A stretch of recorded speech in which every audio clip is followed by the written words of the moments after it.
Bonjour à toutes et à tous, on se retrouve sur la chaîne Mailing Boost pour une nouvelle vidéo. Aujourd'hui, on va vous présenter une configuration à moins de 1000 € pour jouer à tous les jeux du moment en Full HD et en 2K. Pour ça, on a associé un processeur Ryzen 5 5500 et la toute nouvelle carte AMD, la RX 6700. C'est une carte qui à l'origine était prévue pour du minage et elle a été adaptée pour le grand public et pour le jeu sous la dénomination RX 6700. Vous retrouverez en description le lien vers notre site et les différentes configurations possibles avec différents styles de boîtier en fonction de vos goûts, différents styles de refroidissement et différentes options au niveau du stockage. Au niveau des dimensions, on constate que la 6700 fait les mêmes dimensions que la 6600 XT. Elle est même un petit peu moins épaisse puisqu'elle fait un petit peu moins de 2 slots. Par rapport à la 6700 XT, elle mesure à peu près 1,5 cm de moins. Et elle est moins épaisse également.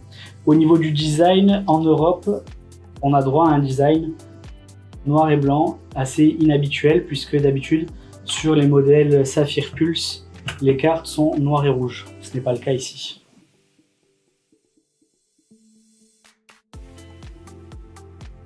Pour réussir à faire une config sous la barre des 1000 € et qui permet de jouer en 2K, on a dû faire quelques concessions. La première, c'est qu'on a fait une configuration en micro ATX. Généralement, les boîtiers et les cartes mères sont beaucoup moins onéreux dans ce format-là. Le Ryzen 5 5500 et la RX 6700 ne sont pas des composants qui vont énormément chauffer, qui ne demandent pas du coup d'avoir un boîtier avec un énorme flux d'air. On peut parfaitement se contenter d'un boîtier micro ATX pour ce type de configuration. Pour le choix de la carte mère, on a fait le choix d'une carte d'entrée de gamme, la Gigabyte B550M DS3H.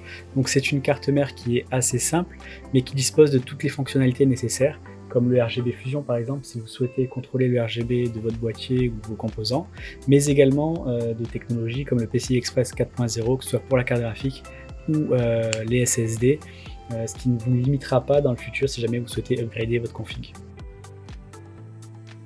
Pour cette configuration, on a choisi de la RAM limitée à 3200 MHz après avoir comparé les performances entre des modules de RAM à 3200 et des modules de RAM à 3600 MHz sur ce processeur-là.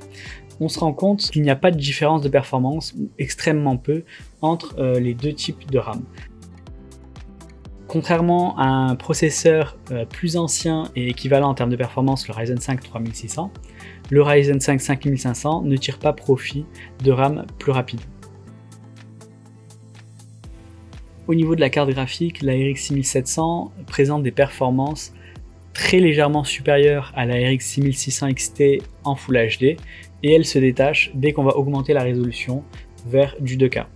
On voit que l'écart se creuse et elle se situe vraiment à mi-chemin entre la RX 6600 XT et la RX 6700 XT en 2K. Sur le Full HD, concernant le faible écart de performance avec la RX 6600 XT, cela s'explique par le fait que de base, la RX 6700 a une fréquence d'horloge plus basse que la 6600 XT. En 1440p ou 2K, les performances de la RX 6700 sont nettement supérieures.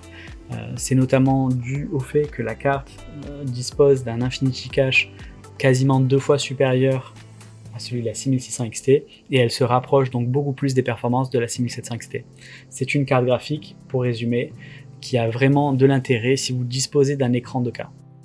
Au niveau du processeur, le Ryzen 5 5500 reprend les caractéristiques techniques du Ryzen 5 3600, qui n'est quasiment plus commercialisé, en étant beaucoup moins onéreux au moment de la sortie. C'est donc un processeur 6 cœurs et 12 threads cadencé à 3,6 GHz, et contrairement au 3600, il est basé non plus sur l'architecture Zen 2, mais sur Zen 3. Au niveau des fonctionnalités permises par ce processeur-là, couplé à une carte AMD, on va pouvoir donc activer le Smart Access Memory qui va permettre d'améliorer la gestion de la bande passante de la mémoire et donc améliorer les performances en jeu. C'est un processeur qui a un TDP de 65 watts, ce qui est relativement faible. C'est plutôt un processeur avec une bonne efficacité énergétique. Il n'y a donc pas forcément besoin d'aller utiliser un système de refroidissement coûteux. Le système de base peut suffire et sinon vous pouvez choisir de mettre un petit ventirad RGB ou alors un ventirad qui va vous coûter 40 ou 50 € qui va permettre de refroidir tout à fait efficacement ce processeur là. La RX 6700 est un GPU basé sur l'architecture RDNA 2, gravé en 7 nanomètres. Elle dispose pour le GPU d'une fréquence de base de 2230 MHz et pouvant aller jusqu'à 2495 MHz via la fonction Boost. Elle dispose de 10 Go de GDDR6 avec une bande passante effective de 16 Gbps. Je vous laisse profiter de la suite des benchmarks sur les 13 jeux que nous avons testés avec cette configuration et on se retrouve pour une prochaine vidéo. À bientôt.